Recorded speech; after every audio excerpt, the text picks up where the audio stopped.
गोसोआ आंनि नोंखौनो मानोबा गोदान बोसोरावनो सानखाबाय रंजानाय बोथोरावनो सानखाबाय बे बैसागुआवनो नोंखौनो लायनो सानखाबाय गोसोआ आंनि मानोबा बे बैसागुआवनो सानखाबाय बे बैसागुआवनो सानखाबाय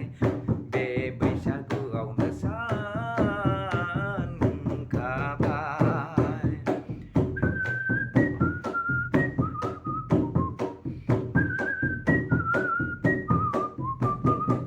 दाउ खौवौआबो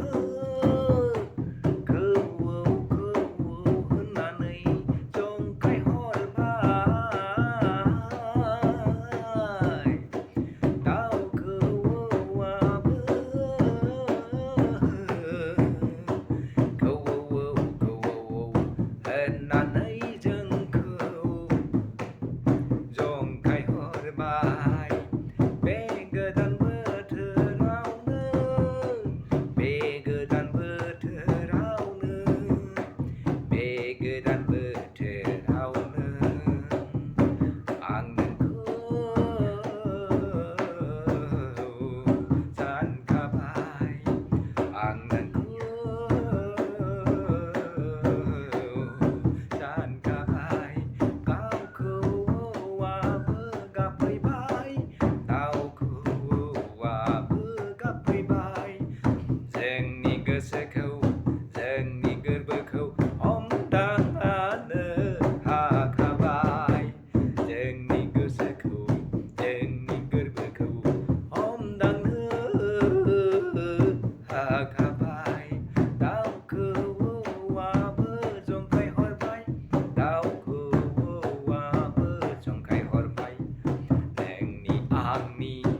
आंनि नोंनि नोंनि आंनि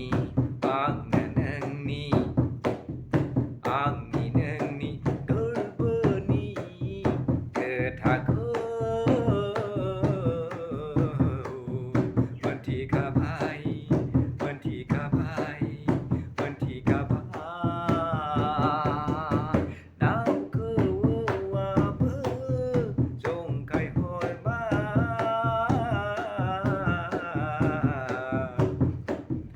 नोंनि आंनि आंनि नोंनि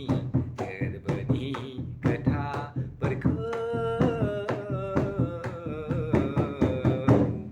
मिन्थिनानै